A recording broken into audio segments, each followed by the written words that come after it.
All right, let's get started on your double column blog page. So let's just scroll down a little bit, show you how it looks. So you got your main spot for your article. And if you scroll down, you got your image placeholders right here. Your text, got a couple of more images, read more category spots right here, which is the same as up top right here. Then you got your home, about, and contact. And if you look all the way to your right, you will see your recent posts, your Instagram pics, or if you want to use a different one, you could, like Tumblr or something like that. Then you got some ad space right here, so you can advertise some products you want to tell the world about. You're subscribed, so people can subscribe to you, or you can be able to contact them, and they contact you. And now you got box 1 and box 2, and this is for whatever you want. And we'll discuss all that good stuff later on. So if you are watching this, let's jump into your files. So let's talk about this one real fast. CSS, this is where your style is going to be. So you got your about style and your contact page style and your double column blog style, which is what we are currently looking at. Next, we got our images. So all the images you will see are all right here, and I will talk about that. Now, JS stands for JavaScript. There's nothing in here, but that's another language. Those are for like image sliders. So you see the images scroll past automatically. That's what that language is for. But we won't talk about that because I don't have that in here. But you can look it up on Google if you want to add it in. Now, videos, of course, same thing. I don't have nothing in here. But after we talk about paragraphs and images and links, then we'll talk about videos.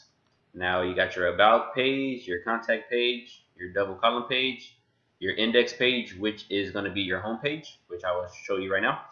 And then this must read is where you're going to have all your videos and your tutorial videos for this page. So like I said, let's talk about the home page real fast because that is your index. So when you get your domain and your web hosting, this is the page they're going to go to. And when they go to it, they're going to see your first story you wrote. They're going to click it, and then it's going to go to your double column blog page. All right, so if you have not yet opened it in your web browser, the way to do it is to right click on your file, go to open with, and I have mine open in Google Chrome. You can use Internet Explorer or whatever web browser you would like. Since I already have mine open, that's fine. Now, as far as your text editor, same thing goes. You right click, open with, and now since they don't have it right here, you want to choose another app. And this screen will pop up. Since I got my Sublime Text already open, it always pop up right here.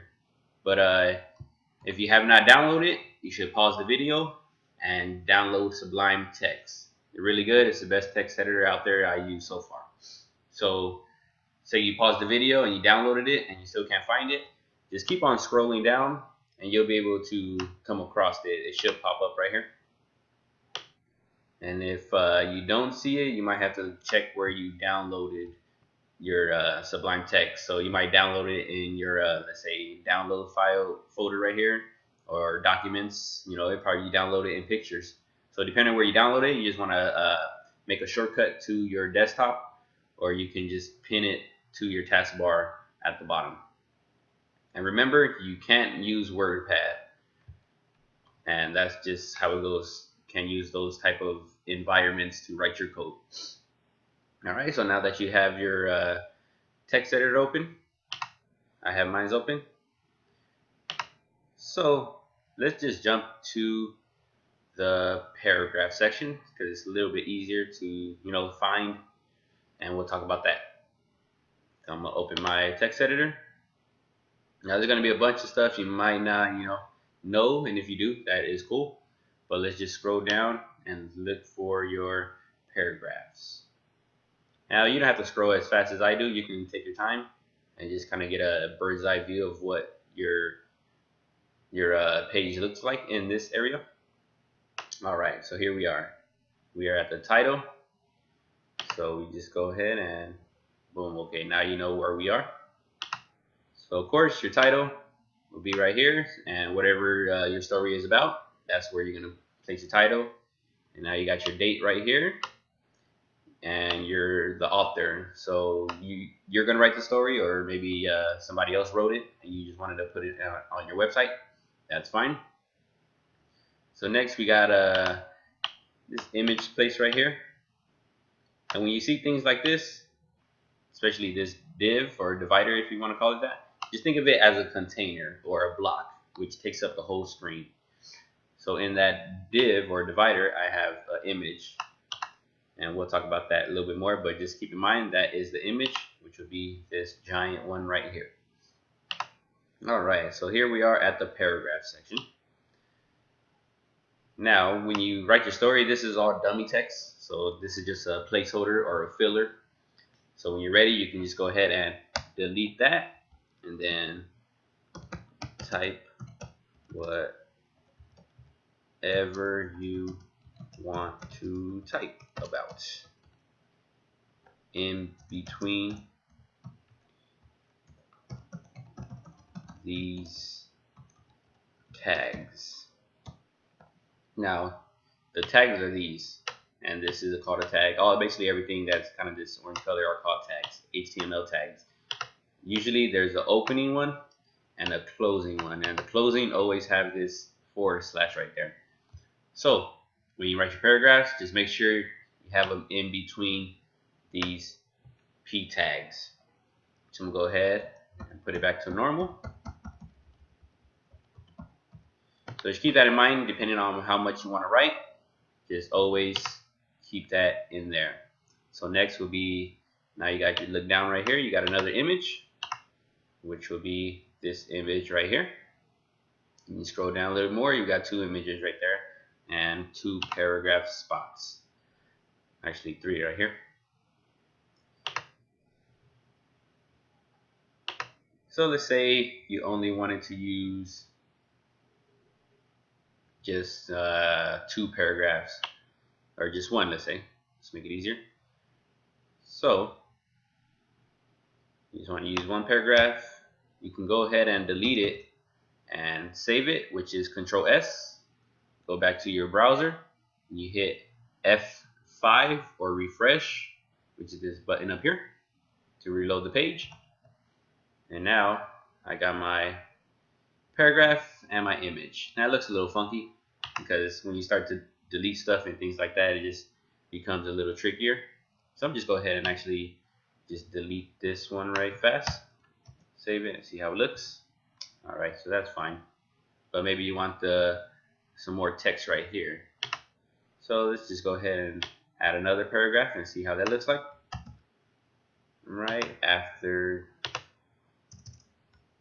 that image, save it. Okay, so now it looks better. So depending on how much you want to write, that's how it goes. You can delete it and then, you know, write it yourself. But another good practice is to use comments. So comments are basically a way to tell the browser not to look at this. So what you want to do is a @ sign, which is located near your M, explanation, then --. Now you find the end of your paragraph, which will be right there. Now you go --, then greater sign. Now we can go ahead and save that. And now you will notice that it'll probably look the same. I got my read more, which I deleted, but that's what you want to use. So therefore you can always have your paragraph around. So when I need another paragraph, I just simply copy and paste where I need it to be. So it shouldn't be too hard. And it goes the same for, let's go jump to your about page.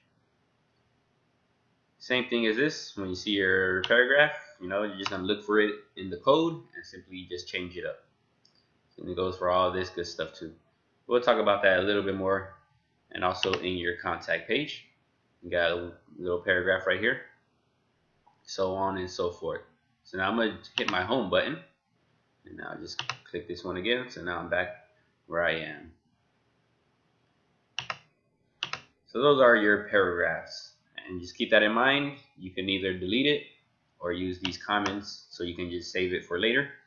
And now I still got an image too, so say I want to use another image, I just simply go right here, do the same thing, save it. Now I should have another image somewhere. Alright, see?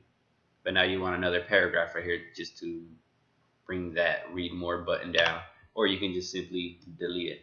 So I'm gonna go ahead and put it back to regular. Alright. So now that we talked about paragraphs, and keep in mind this, all these tutorials and things I'm going to show you, it's going to be the same for your about and contact page. So I'm not going to jump into your about page. Just keep in mind everything will be the same. It's all a matter of just kind of looking and finding it. And if you notice, I have like a lot of space in between, so everything is kind of blocked off in its own right. So if you see this category 1, 2, 3, 4, 5, you will know, all right, my categories are right here, and things like that. So now, since we talked about paragraphs, let's jump into images.